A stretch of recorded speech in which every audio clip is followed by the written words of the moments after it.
The political journey in Nigeria has been characterized over time with some anomalies as regards to formations of political parties to us ruling administration. However, this is not the first time we have seen the conglomeration of other political parties creating an indivisible party in terms of merging these political parties to form a strong opposition. We saw that in 2014 during the then presidency of former President Goodluck Ebele Jonathan, where the APC became a conglomerate of other political parties, forming an indivisible party that hosted former President Goodluck Ebele Jonathan into out of power and installing President beg your pardon, President Muhammadu Buhari of blessed memory. Hello there. It's a pleasure to have you join us on Political Faith on Tama TV today. And joining me now to further this conversation as to the place and the role of opposition party as regards to what we see in terms of the coalition, the formation of the ADC, preparatory to 2027 general election. I have with me in the studio Honorable Alexia Naiwa Fakuta. She's a member of the ADC and she's also an activist when it comes to gender activities. As you join me now to further the conversation. Honorable, it's a pleasure to have you join me on Political Affairs today. Thank you for having me. All right. Talk to me, first of all.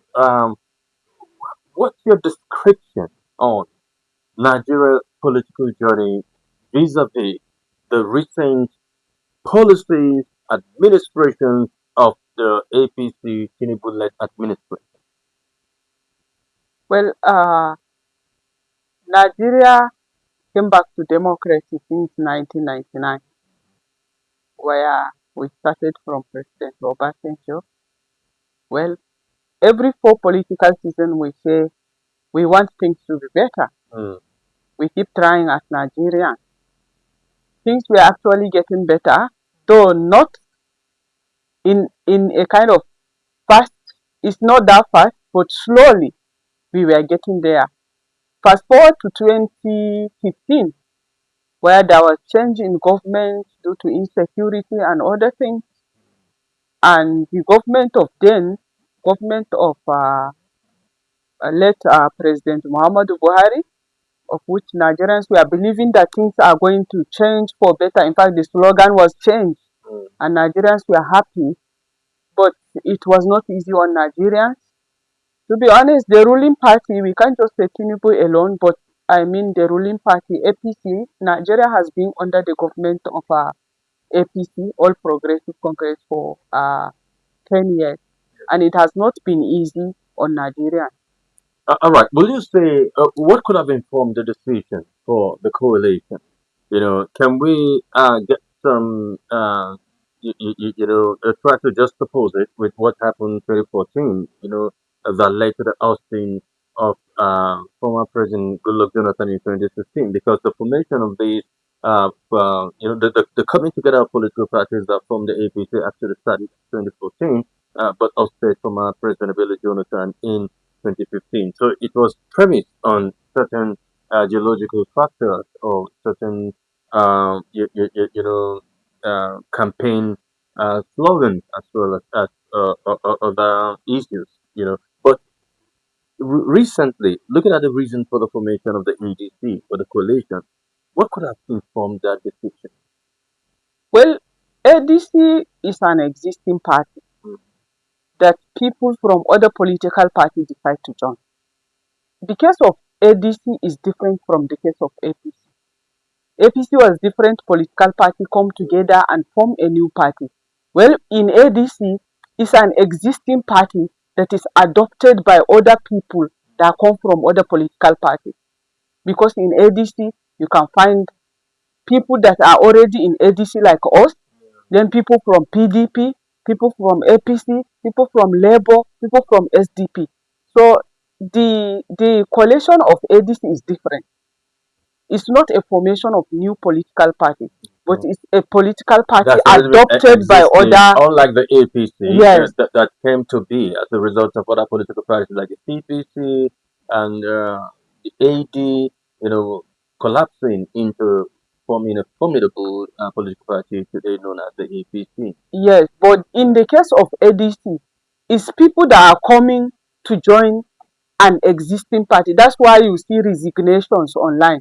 You Mm, can't join another organization without resigning from the other ones. okay, okay. Yes. All right. Now we've also seen a little bit of back and forth. When the ADC, just like you say, the ADC has been a party that's been in existence. But the weight the ADC has carried over time isn't like what we see in recent times today, where we've seen interest coming to be, where those who have existed as leaders of the party, have confronted over continuation of, their leadership administration on those various seats. But is there any little bit of an internal wrangling in terms of, the leadership of the party? You see, there's no party that is perfect. Mm, As you know, today, so many political parties in Nigeria are having one problem or the other. yeah. And so is ADC too. Definitely, it's an association. Different people are in, and it's not something that is owned by an individual. Mm, So there are different people coming with different character, different interests, but with one goal. mm. So definitely, we are going to have those challenges too as a party, but we are resolving them. Definitely, in a political party, you may not like someone, but you have to work with that person for the progress of the party, because what you have is the goal of the party, not your personal interest. No personal interest should be above the objective of the party. All right. Like in Adamawa State here, of course, how the structure of the party like? Well, like 2023, we that contested under the party, we lack funding. It was one of the challenges we have, of which, because of the lack of funding, some things were not in order. Some local government, the ESCOs were not in order, because for us to solve problems, we have to address it with sincerity, with honesty. In 2023, when we contested in ADC, we tried our best to put things in order, but there was lack of resources. So Mm. some things were not in order. That's why the struggle of today to put those structures in order back. Now that we have funding, we have prominent people, influential people, and people that can also invest their resource into the party. I wanted to also ask you this. How would you describe the presence of these personalities in the party, like that of the former Vice President Alhaji Atiku Abubakar, and then Senator Ishaku Abo, former SGF David Lawan Babatu? Their presence in the party, their membership in the party in recent times. So how would you describe that? We that we that had ADC before, that have been in ADC, is a welcome development to us. It's not easy. We know how we struggled. We know how we suffered, because we were just doing everything solely on our own. Now that they come with their resources, with their influence, and ready to develop the party together with us, we have to welcome them and work together with them.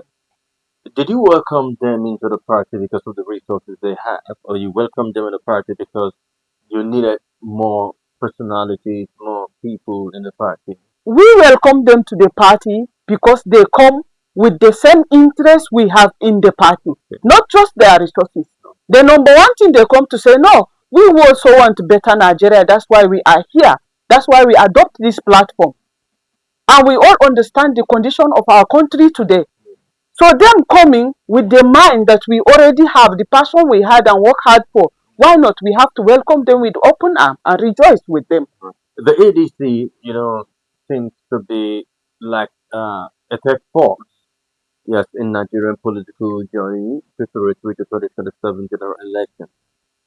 Talk to me about level of inclusivity because, political journey sometimes is determined and controlled by the power that be, talking about the personalities involved in the party.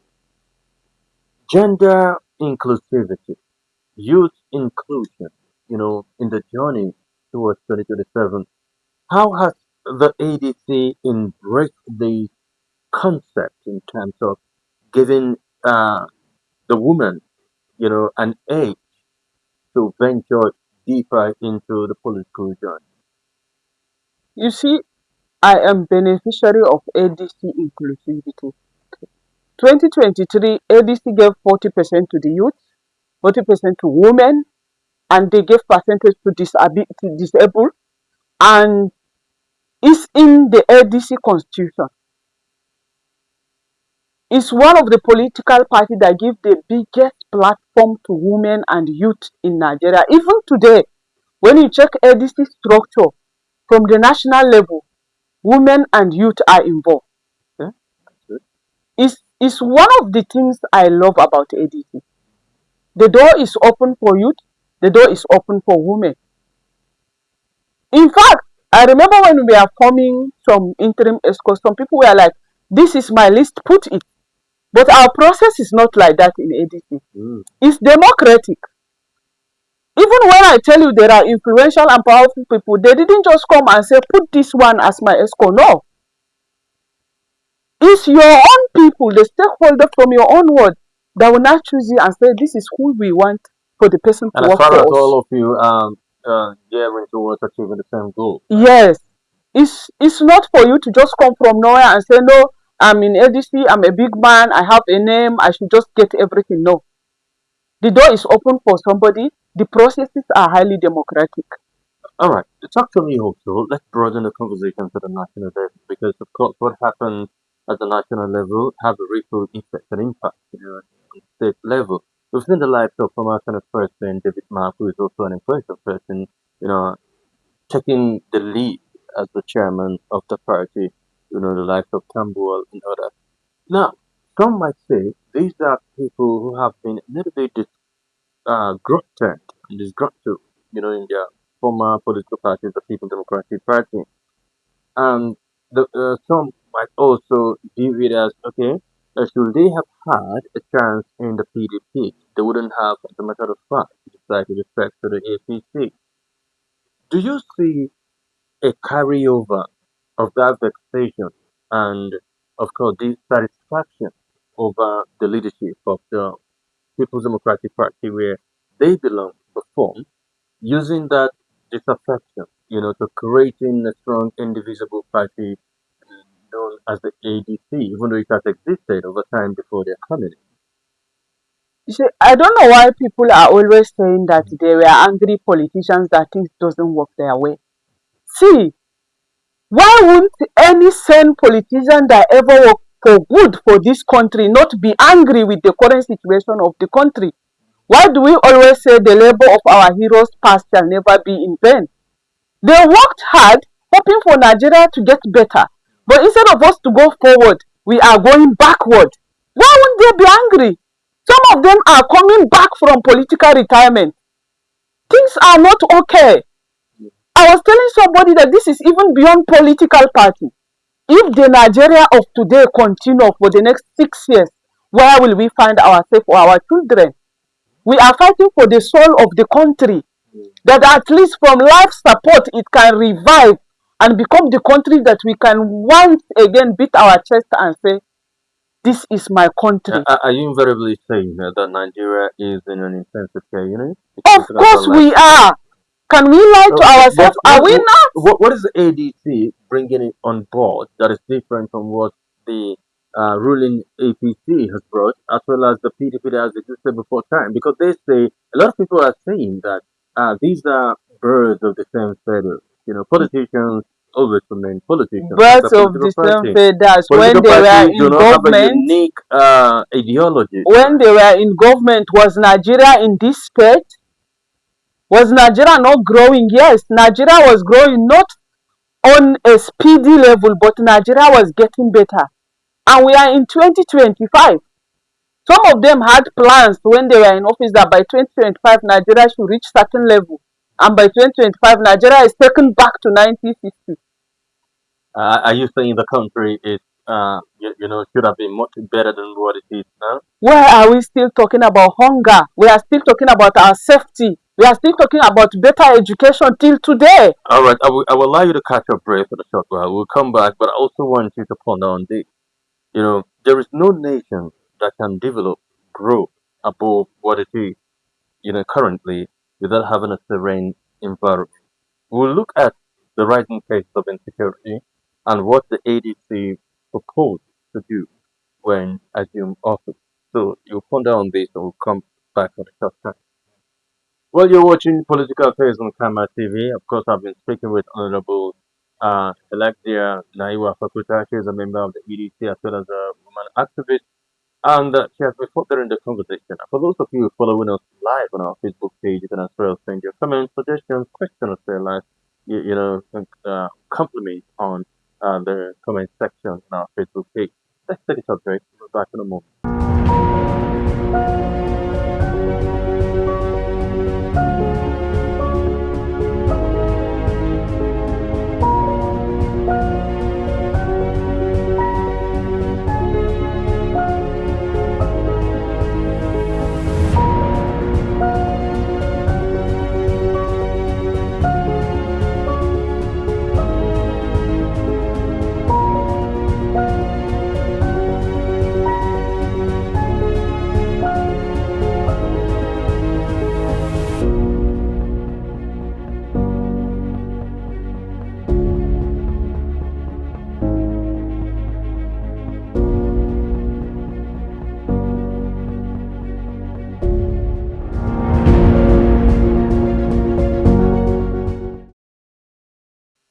All right, glad to know you're still there. If you have just joined us, you're watching Political Affairs on Kama TV.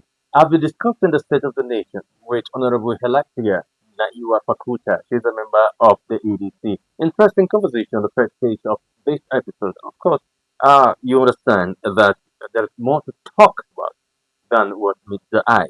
All right, before the break, I asked you to ponder on this because one of the conversation that has been on the front burner of national discourse today is the rising case of insecurity. You understand that the almost all the geopolitical zones in Nigeria have been ravaged. The northwestern part of Nigeria that comprises the Zamfara State, Kaduna, Katsina, part of Sokoto have come under siege of terrorists. We've also seen that in the northeastern part of Nigeria, not even talk about what's happening in the north central, which includes Nasarawa State and Benue State, as well as the southeastern part of Nigeria. What is the ADC plan? You know, to in terms of clamping of this on these terrorists who have brought about incursion on Nigerian soil. See, insecurity comes in two forms. And what breeds insecurity is poverty. Because in the past, all this insecurity started at Borno and now it's all over Nigeria. And why are we in the state of today's state of nation? Is the insecurity increase as a result of poverty. So the best way to fight insecurity is to fight poverty. If people can rely on themselves, if people can feed, if people can have their own businesses, if people can have free education, no, you can't come and convince somebody's son to say, But in go and kill people in the bush. in fighting poverty, I think that's exactly what the APC mantra, became. Let's say change, and the road on that mantra tried to convince Nigerians that the PDP couldn't fight insecurity, and that's one reason why the APC came on board, installing late President Muhammadu Buhari to power. Is it not the same, manifesto? There's a difference between saying and doing. Okay.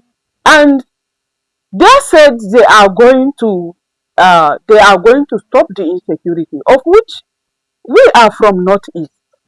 We have started having the test of this from the beginning. It was painful. Even as I'm talking about it, it's not easy for me. Mm. Why? Because I even lost my elder brother in all these things. Thank God today I'm alive because I know on two occasions where God just saved me. So all these kind of things is not something that we should be politicizing or joke with.